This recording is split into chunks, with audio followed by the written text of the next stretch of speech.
নমস্কাৰ আপোনালোক সকলোকে আমাৰ পাকঘৰলৈ স্বাগতম জনাইছো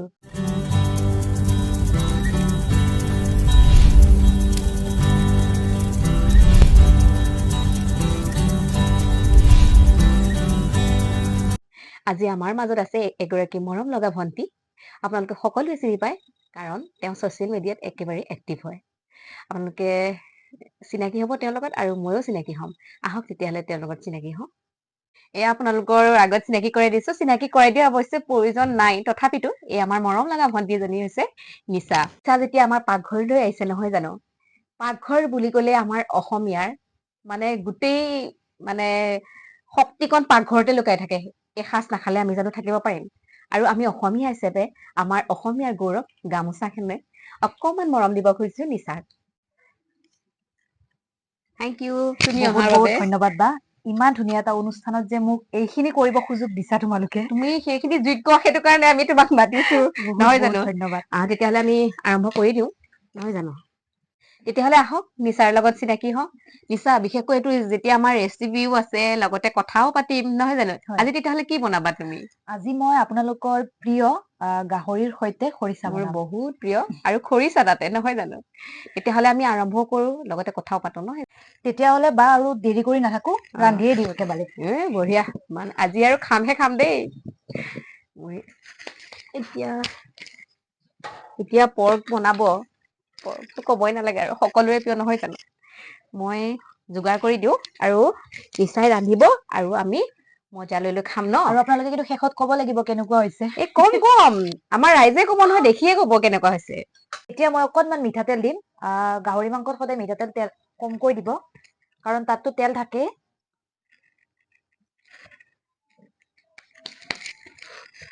নিশ্চয় তেতিয়াহ'লে তেলখিনি গৰম হৈ থাকক তোমাৰ লগত আমি পৰিচয় হওঁ আৰু সকলোৱে জানে তথাপিতো পুনৰ এবাৰ কৈ দিয়া তোমাৰ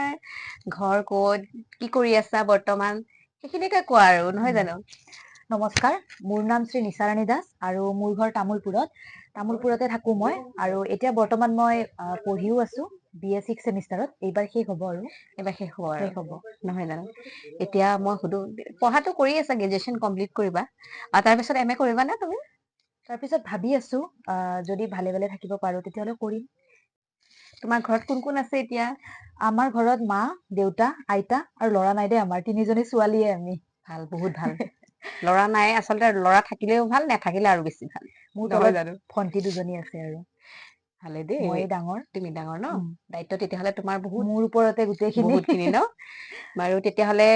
এতিয়া তুমি ইউটিউব জগতত পুৰা খলকনি তুলি আছে বুলি ক'ব পাৰি নহয় জানো সকলোৱে গম পাই তুমি এটা ৱাইফৰ ৰোল লৈ আছা হয় নে নহয় তোমাৰ কেনেকুৱা লাগে ধৰা তুমি ইমান কম বয়সতে এগৰাকী মানে বোৱাৰীৰ মানে অভিনয় কৰি আছা কেনেকুৱা লাগে তোমাৰ প্ৰথমতেতো মানে ভাবোতে অলপমান মানে বেয়া লাগিছিল কাৰণ যিহেতু সেইবিলাক কৰিব মন নাযায় ন প্ৰথমতে মানে কি ৰোলটো মানে সদায় ছোৱালীৰে ল'ব মন যায় কিন্তু ফাৰ্ষ্টৰ পৰাই তেনেকুৱা পালো কিন্তু এতিয়া কৰি কৰি খুব ভাল লাগে আৰু ৰাইজেও সেইটোতে চাব বিচাৰে মানে সেইটোতে চাব বিচাৰে নহয় আচলতে ৰাইজে আমাক যেনেকৈ আদৰিলে আমি এইখিনি তেনেকৈ আচলতে হ'ব লাগিব ৰাইজৰ মৰমে বুলি ভাবিব লাগিব আৰু সেইটো ভালে দিয়াচোন একো নহয় সেইটো এটা অভিনয় যিহেতু আমাৰ সকলোৱে অভিনয় কৰেই নহয় জানো সৰু কথা বাৰু এতিয়া কোৱাচোন তোমাৰ জীৱনৰ আটাইতকৈ প্ৰিয় চৰিত্ৰ কি তুমি যেতিয়ালৈকে যিমানখিনি কৰি আছা এতিয়া বৰ্তমান তোমাৰ প্ৰিয় চৰিত্ৰটো কি প্ৰিয় বুলি তেনেকুৱা নাই মানে অভিনয় জগতখনত মোক যি কৰিব দিছে আজিলৈকে মই সেইটোৱে কৰিছো মানে মই এক্টিংটো মানে এনেকুৱা ভাল পাওঁ মানে যি কৰিব দিয়ে আৰু মানে সেইটোৱে আৰু কৰি দিওঁ আৰু মানে এনেকুৱা যি কৰিবলৈ দিয়ে তুমি তাকে আঁকোৱালি সেইটোৱে লোৱা কৰি দিওঁ মানে আচলতে কেতিয়াও মানে সেইটোৱে ভাল আৰু মানে এইটো মই নকৰো এইটো কিবা সৰু কেৰেক্টাৰ বা মোক মেইন কেৰেক্টাৰটোৱে লাগিব বা চাকৰনি ৰোল এটাও মই কৰিম মানে এনেকুৱা কেতিয়াও মানে সেই বস্তুটো মোৰ মনত আহাই নাই আজিলৈকে যে মই এইটো আচলতে নকৰো সেই আৰু সেইটো নকৰো লাগিলে সেই আচলতে প্ৰকৃত কেৰেক্টাৰটো সৰুৱে হওক অভিনেত্ৰী আচলতে তেনেকুৱাই নহয় জানো যি ৰোল দিয়ে সেইটোতে তেওঁ ধুনীয়াকৈ তেওঁৰ সেই কেৰেক্টাৰটো মানে ভিতৰত সোমাই যাব পৰাটোৱে আচলতে সেইগৰাকীহে আচল অভিনেত্ৰী নহয় জানো কেতিয়াও মানে সেই বস্তুটো প্ৰতিবাদ কৰা নাই আৰু যে মই এইটো নকৰো সেইটো নকৰো দিয়ে যি তুমি আহিছে যিখিনি কৰিব দিয়ে সেইখিনি মই যাতে কামটো ভাল হওক যিয়ে নহওক বস্তুটো চলি যাব লাগে আৰু তুমি কেতিয়াৰ পৰা অভিনয় মানে ষ্টাৰ্ট কৰিলা ইউটিউব জগতত প্ৰথমে ষ্টাৰ্ট কৰিছিলা নে নাই তুমি নিজে এনেই কৰি আছিল ধৰা আগতে আছিল নহয় বহুতখিনি যেনেকে ইনষ্টাগ্ৰাম আছিল তেনেকে আৰু কিবা কিবি আছিল ন তুমি তাত কৰিছিলা নে না বেলেগত মই কৰিছিলা যেতিয়া লকডাউন আছিলে লকডাউনৰ সময়ত মই মানে মেট্ৰিক পাছ কৰিলো তাৰ পিছত মই মোৰ এটা এনড্ৰইড সৰু মোবাইল এটা আছিল 2020 চনতে তেতিয়া মই নিজাকে ইউটিউব চেনেল এটা তেতিয়াই খুলিছিলো তেতিয়াই খুলিছিলো তেতিয়া কিন্তু মই এইবিলাকত অহা নাছিলো শৰ্ট ফিল্ম বা ইয়াতে যিকেইটা চেনেলত কৰি আছো সেইকেইটাৰ লগত মোৰ একো কানেকশ্যনে নাছিল মই নিজে ব্লগ বনাই আছিলো আৰু কিবা কিবি কি খাওঁ কি কৰো সেনেকে কিন্তু সেইখিনি সময়ত মই চাপৰ্ট পোৱা নাছিলো মানে সেই লকডাউনৰ সময়তে বনাইছিলা লকডাউনৰ সময়তে মানে মেট্ৰিক দি উঠিয়ে মই সেইখিনি কৰিছিলো আৰু তেতিয়া ইমান খিনি জনা নাছিলো যে ইউটিউবত কেনে কি কৰিব লাগে বা পইচা পাই বুলিও মই নাজানো মানে এনে বনাব লাগে মানে বনাই আছিলো আৰু চবে বনাই আছিলো তাৰপিছত নাই সেই চেনেলটো মোৰ মানে নহল আৰু চাপৰ্ট নাপালো মই সেনেকে ড্ৰপ হৈ গল তাৰপিছত মই দিলো হায়াৰ ছেকেণ্ডাৰী দিলো তেতিয়া মানে চেনেলটো বন্ধ কৰি দিলো মই মানে তেতিয়া মানে মই কৰা নাছিলো আৰু কাম কৰা নাছিলো ব্লগ বনোৱাও সেই কৰি দিলো কাৰণ পঢ়াৰো তেতিয়া প্ৰেছাৰ আহি যায় সেইকাৰণে কৰা নাই তাৰপিছত হঠাতে আৰু মানে আহিল যে মই নহব এইটো চেনেলটো মানে বেছিকে যেতিয়া ইউটিউবত ভিডিঅ' দি থাকিম তেতিয়া মানে মানুহখিনি চাইও অলপ ভাল পায় যেতিয়া 10টাই মানুহ হওক মানে বন্ধ কৰি দিয়াৰ লগে লগে ভিউজটো কমি যায় নহয়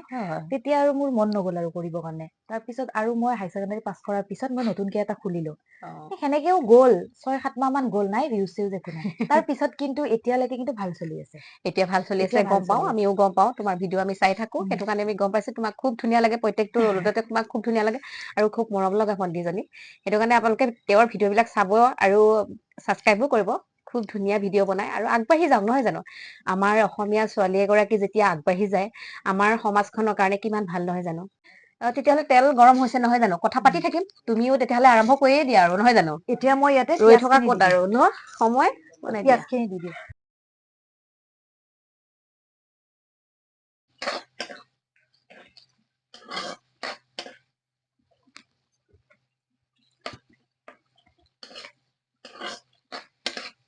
তুমি যেতিয়া ইউটিউব আৰম্ভ কৰিছিলা আচলতে বহুতে তেতিয়া ইউটিউব যে বস্তু এটা আছিলে বহুতে গম পোৱা নাছিলে নহয় জানো এতিয়া তোমাক ঘৰৰ মানুহে একো কোৱা নাছিলে নে মোবাইলত লাগি থাক বা কিনো কৰি আছ একো মানে কোৱা নাছিল নেকি চাপৰ্ট কৰিছিল নে কিবা কৈছিল মানে ঘৰৰ পৰা তেনেকে একো কোৱা নাছিল কিন্তু মাজে মাজে কৈছিলো যে কি কৰি আছে এইবিলাকতো একো কাম নাই বা এনেকুৱা তেতিয়া যে পইচা পাই কিবা বুলি আৰু এইবিলাকতো একো নাজানে আমাৰ দেউতাহঁতে এতিয়াহে ভালকে বুজি পায় আৰু এতিয়াতো চবেই আৰু জানে ন বুজি পায় আৰু সেনেকুৱা টাইপ আৰু সৰুৰ পৰা ডেন্স কৰা আছিলো নহয় মই ক্লাছ 5 মানৰ পৰা ডেন্স কৰিছিলো মই তাৰপিছত সেনেকে কৰি দেউতাই মানাও কৰিছিল মাজতে যে এইটো লাইনত যাব নালাগে কাৰণ মোৰ দেউতা শিক্ষক হলেতো অকনমান মানে এইবিলাকৰ পৰা অলপ দূৰত ৰাখিব ট্ৰাই কৰে মোৰ মা দেউতাও শিক্ষক আজি ভাল মিলিছে ন শিক্ষকৰ জীয়ৰী দেউতা শিক্ষক গতিকে তেওঁ কয় আৰু কেতিয়াবা যে এইবিলাক কৰি লাভ নাই পঢ়াটোতে আগবঢ়াই নিব লাগে তেনেকুৱা তাৰপিছত কৈ মানে নোৱাৰিলে আৰু মই যিহেতু সেইটো বস্তুতে বেছি আগ্ৰহ গতিকে যা আৰু এতিয়া মানে একো নকয় আৰু চাৰিওপিনে কৰ আৰু এনেকুৱা অকনমান মানা কৰিছিল কিন্তু প্ৰথমতে নালাগে বুলি তাৰ পিছত যেতিয়া এইপিনে গলো অকনমান ভাল দেখা পালে এতিয়া আৰু এইটো লাইনতে তই যি কৰ মানে সেইটোয়ে নহয় জানো মাক দেউতাকে আচলতে চাপৰ্ট কৰিলে আগবাঢ়ি আৰু যাবলৈ সুবিধা শিক্ষকৰ হয় ল'ৰা ছোৱালী বিলাক অকনমান তেনেকুৱাই নহয় একদম নকবা আৰু সৰুৰে পৰা আমি বহুত মানে এটা বান্ধোনত ডাঙৰ হৈছো নহয় জানো আৰু এতিয়াও ভাবো কিবা এটা মানে কৰিবলৈ হলে কিজানি কিবা কবই মানে কোনোবাই সন্মানটোৰ কথা সেইটোয়ে আৰু বেছিকে বহুত মানে ভাবা ভাবা হয় যায় হয় যে হয় এইটো কৰিম কিবা হয় নেকি এনেকুৱা টাইপ আমিও পতককে কিবা এটা বনাব নোৱাৰো মানে চাব লাগিব মাহঁতে বেয়া পায় নেকি সেইটোয়ে আৰু ইমান গালি চালি খোৱা নাছিলো কিন্তু অকনমান কৈছিল আৰু যে পঢ়াৰ পিনে বেছিকে মনোযোগ দে আৰু সেইটো অলপ পিছত আৰু এনেকুৱা সেনেকুৱা ন টাইম আগতে আহিলে আগতেতো পঢ়াটোৱে মেইন আছিলে আমাৰ পঢ়াটোৱে মেইন বেলেগ আছিলে মেইন সুঁতি বুলি ক'লে পঢ়া বুলিয়ে ক'ব লাগিব নহয় জানো এয়া পিয়াজ খিনি অকনমান ভাজি ললো ইয়াতে এতিয়া জলকীয়া আৰু আদা নহৰু পেষ্ট অকনমান দি দিওঁ এইখিনি পাছত দি দিম ভাল লাগিব আপোনালোকে আৰু চায়ে থাকিব নহয় জানো নিচাৰ হাতে খাবলৈ হলে মাতিব লাগিব নিচাক তেতিয়াহে খাব পাৰিব বনাই নহয় দিম জানো আপোনালোকে মাতিব ৰ'ব আৰু এটা ধুনীয়া সুযোগ কিন্তু যিসকলে ৰান্ধি ভাল পায় তেওঁলোকে পাকঘৰৰ লগত কন্টেক্ট কৰিব আৰু আহি পিনে ধুনীয়া ধুনীয়া ডিছ বনাই যাব পাৰিব এইটো কিন্তু বহুত ধুনীয়া সুযোগ আপোনালোকে নেহেৰুৱাব কিন্তু কমেন্ট বক্সত কমেন্ট কৰিব আহিব তেতিয়াহলে গম পালে আপোনালোকে আগতেও গম পাইছে আহিব দেই আৰু মোক কৈ আছে বহুত কেইজনে কৈ আছে খবৰো কৰিছে মই তেওঁলোকক অতি শীঘ্ৰে আমাৰ পাকঘৰত মাতি আছো মোক যোগাযোগ কৰিছে অৱশ্যে আচলতে মোৰে অকমান অসুবিধাৰ কাৰণে মই কৰিব পৰা নাই তেওঁলোকক অতি সোনকালে মাতি আছো আমাৰ এতিয়া মই তোমাক সুধো তোমাৰ জীৱনৰ আটাইতকৈ স্মৰণীয় ঘটনা কি স্মৰণীয় ঘটনা বুলি ক'লে বহুত কেইটা আছে কিন্তু তাৰ মাজতে এটা মানে মই একেবাৰে পাহৰিব নোৱাৰো সেইটো সৰুতে কি আছিল মানে মই তেতিয়া 4-5 মানত পঢ়ি আছিলো আৰু তেতিয়াৰ পৰাই মানে অকনমান এক্টিং লাইনটোত মানে মন যায় আৰু কৰিব যেতিয়া বেলেগক দেখা পাওঁ তাৰপিছত তেতিয়া খুব মানে নিউজ চেনেল বিলাকত চিনেমা দিছিল 1টা মান বজাত আগতে দিলে দিছিলে তাৰ পৰা তাৰমানে এই যে এখন যে আছিল প্ৰস্তুতি বাৰ কিবা চুৰেন চুৰৰ পুতেকখন যে আছিল সেইখন মই চাওঁ আৰু মানে দিয়ে শনিবাৰে দিয়ে আৰু প্ৰায় সেইখন চাই মই মানে তাৰে কিবা এটা ডাইলগ সেইখিনি সময়তে মানে মই মনত ৰাখি থৈ দিওঁ আৰু ডাইলগটো। তাৰপিছত চিনেমাখন শেষ হৈ গ'ল, মই আহো ৰুমত, আহি পিনে একদম দৰ্জা মাৰি একদম ধুনীয়াকে আইনাৰ ওচৰত গৈ সেই ডাইলগটো মানে কৈ থাকো আৰু পুৰা মানে তেওঁ মানে যেনেকুৱা কৰে ময়ো মানে তেনেকুৱা কৰো, ষ্টাইল বিলাক একে কৰি দিও আৰু ধুনীয়াকে। তাৰপিছত কৰি থাকো হঠাৎ 2 দিন মানৰ পৰা দেউতাই চাই আছে সেই বস্তুটো মোক মানে লক্ষ্য কৰে আৰু লক্ষ্য বাধ্যতাকে কৰি নকৰে আছে, জানো? কিন্তু মোক একো কোৱা নাই। নকতে কি হ'ল, এদিন আমাৰ সৰু থাকোতে এনেকে গাৰ্জেন মিটিং হয়, এনেকে গাৰ্জেন মিটিঙত কি হ'ল দেউতা গ'ল। তাৰপিছত তেতিয়া মানে পঢ়ি থাকোতে এইটো কব দিয়ে নহয় যে তাইক কেনেকুৱা কি এনেকে কব দিয়ে। দেউতাই মানে স্কুলত গৈ সেই কথাটোৱে কৈ দিলে আৰু আচাৰ্যহঁতৰ আগত যে তাই বেলেগ একো নকৰে, গ্লাছৰ আগত গৈ প্ৰস্তুতি ডাইলগ মাতি থাকে, এনেকে ক'লে মানে। আৰু মই এনেকুৱা কান্দিলো মানে স্কুলতে, মোৰ মানে এইটো বস্তু এতিয়াও মনত আছে, এতিয়া হাঁহি উঠে বাৰু। তেতিয়া এনেকুৱা কিমান ভয় লাগিছিল কান্দিলো। ন? তেতিয়া আচলতে ভয় বহুত। ছাৰ বুলি ক'লে আজিকালি ষ্টুডেন্টে ছাৰৰ প্ৰতি যেনেকুৱা মানে এটা ভাৱ আছে, কিন্তু সেইটো সময়ত আমাৰ ছাৰ বুলি ক'লে আমি নাছিলে থৰ বহুত থৰকে কঁপিছিলো। আৰু যেতিয়া ছাৰ বুলি ছাৰ ক'লে ন? বাইদেউ যেতিয়া চাইকেল, আগতেতো চাইকেললৈ খুব গৈছে, অ চাইকেললৈ যা, দূৰতে দেখা পাওঁ দৌৰো, উম ক'ত থাকো মানুহ হিচাপ নাই মানে, আৰু পুৰা চাইকেল দৌৰো। সেই তাতে ছাৰহঁতক দেখিছিলো, ইয়াতে চাইকেলখন ৰখাই ছাৰ আহিছে। আজিকালি ল'ৰা ছোৱালী তেনেকে ক'বনে বাৰু? নকয় কোনোবাই নকয়। নামিবনে বাৰু তেনেকে চাইকেলৰ পৰা? আৰু আমি সঁচাকে ছাৰহঁতক বহুত সন্মান কৰিছো। ছাৰহঁত দেখিলে আমি একেবাৰে জম দেখা দি দেখিছিলো দেই। আৰু আগতে মই যেতিয়া শংকৰদেৱত উম পঢ়িছিলো, তেতিয়া মানে কি আমাৰ নমস্কাৰটো থাকেই মানে। নমস্কাৰ এতিয়াও আছে য'তেই বাৰু দেখো, শংকৰদেৱত, মোৰ ছোৱালীও শংকৰদেৱত পঢ়ে। য'তেই দেখো মানে, পূজাত দেখিলো, বিয়াত দেখিলো, গৈ নমস্কাৰ নমস্কাৰ নমস্কাৰ মানে সেই বস্তুটোত বেলেগে ধৰি দিয়ে, তুমি তাৰমানে শংকৰদেৱত পঢ়া, এনেকুৱা টাইপ শংকৰদেৱত মানে। ধৰিব পাৰি আৰু এইটো যে শংকৰদেৱৰ ষ্টুডেন্ট হয় তেনেকুৱা গম পাই আৰু এই যে সঁচাকে জীৱনৰ আটাইতকৈ একদম মানে সেইটো বস্তু মই কেতিয়াও পাহৰিব নোৱাৰিম।